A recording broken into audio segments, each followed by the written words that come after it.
അത് അൻവറോട് തന്നെ ചോദിക്കണം. അല്ല, അൻവർ മുന്നണി രൂപീകരിക്കുകയോ അദ്ദേഹം ഇപ്പം തൃണമൂൽ കോൺഗ്രസ്സാണ്. അദ്ദേഹം ഇപ്പം നോമിനേഷൻ സമർപ്പിച്ച് കഴിഞ്ഞിട്ടുണ്ട്. അദ്ദേഹത്തിൻ്റെ അനുഭവം എന്താ?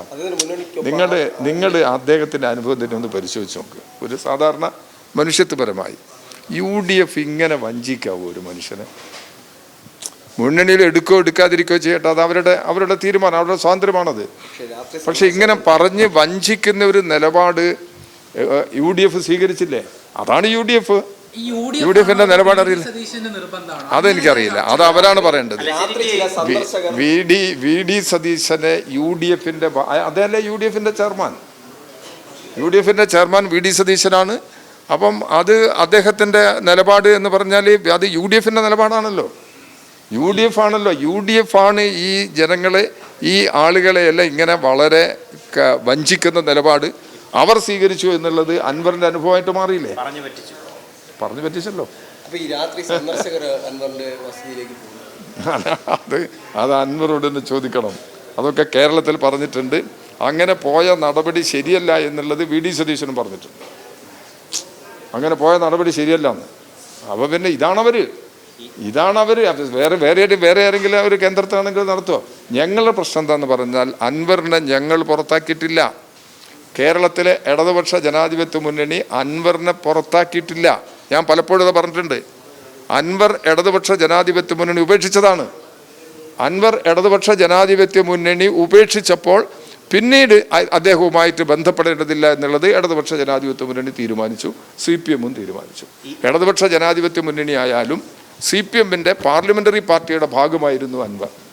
അപ്പോൾ അദ്ദേഹത്തോട് നേരിട്ട് സംസാരിച്ചിട്ടുണ്ട്. അദ്ദേഹത്തിന് പ്രശ്നങ്ങൾ ഉയർത്തിയപ്പോൾ എടുക്കുന്ന നിലപാടിനെ കുറിച്ച് നേരിട്ട് അദ്ദേഹവുമായിട്ട് സംസാരിച്ചിട്ടുണ്ട്. അതിനാർക്കാ ഉത്തരവാദിത്വം? ഇടതുപക്ഷ ജനാധിപത്യ മുന്നണിക്കോ CPMനോ ഒരു ഉത്തരവാദിത്വവും അൻവർ വിട്ടുപോയതിനില്ല.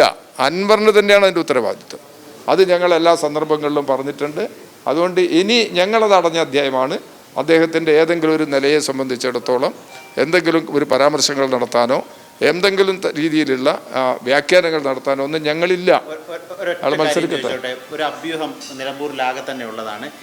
പിന്നീട് ഈ പ്രശ്നങ്ങളൊക്കെ ഉണ്ടായതിനു ശേഷം അൻവർ ഇടത് പക്ഷ മുന്നണിയെയോ അല്ലെങ്കിൽ CPMനെയോ സമീപിച്ചിരുന്നു. ഞാൻ ഇടതുപക്ഷ ജനാധിപത്യ മുന്നണിയുടെ കൺവീനറാണ്, സ്റ്റേറ്റിലെ കൺവീനറാണ്. എൻ്റെ മുമ്പിൽ അങ്ങനെ ഒരു പ്രശ്നം വന്നിട്ടില്ല. ഒന്ന്.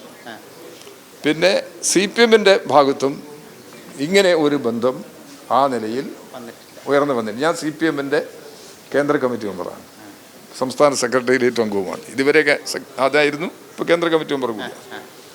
അപ്പോൾ അങ്ങനെയുള്ള ഒരു പ്രശ്നം, ഞാൻ പേഴ്സണലായിട്ട് എനിക്ക് ബന്ധമുള്ള ഒരാളാണ് അൻവർ. നിയമസഭയിൽ ഞങ്ങളൊക്കെ പല കാര്യങ്ങളും പരസ്പരം ഡിസ്കസ് ചെയ്യുന്നതാണ്. അപ്പം ഞാൻ അൻവറോട് ആ ഘട്ടങ്ങളിലൊക്കെ നല്ല ബന്ധം തന്നെയാണ് ഉണ്ടായത്. അപ്പം അങ്ങനെയുള്ള ഒരു അദ്ദേഹത്തിൻ്റെ മനസ്സിലങ്ങനെ ഉണ്ടോയെന്ന് അറിയില്ല. ഉണ്ടായിട്ടും കാര്യമൊന്നുമില്ല. ഇടതുപക്ഷ ജനാധിപത്യ മുന്നണിയോ CPMോ കാരണം അതാണ് അദ്ദേഹം എടുത്ത നിലപാട്. ആ നിലപാടുമായിട്ട് ബന്ധപ്പെടുന്നിടത്തോളം കാലം അതുമായിട്ട് എങ്ങനെയാ സഹകരിക്കാൻ കഴിയും? വേണ്ടാന്ന് LDF ഇല്ല. LDF അയാൾ ഉപേക്ഷിച്ചിട്ടില്ലല്ലോ. LDFനെ അയാൾ ഉപേക്ഷിച്ചതല്ലേ. ഉപേക്ഷിച്ചപ്പോൾ അദ്ദേഹവുമായിട്ട് ഇനി ബന്ധപ്പെടേണ്ടതില്ല എന്നുള്ളത് LDF തീരുമാനിച്ചു. അതാണ് ഇപ്പോഴത്തെ പൊസിഷൻ. ഞങ്ങളല്ല അതിൻ്റെ ഉത്തരവാദി.